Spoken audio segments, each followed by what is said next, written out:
Merry Christmas, everybody. Colin R. Parsons, fiction author here, and I've put together a poem especially for Chris Bryant MP. Merry Christmas, Rhondda. My poem is called Christmas in the Valley. Christmas in the Valley. Sounds American, don't you know? Like one of those festive movies on Hallmark starring Emma Thompson and Rob Lowe.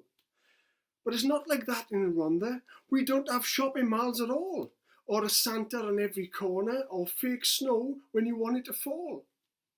We do have Christmas in the city, but that's Cardiff and the Bay.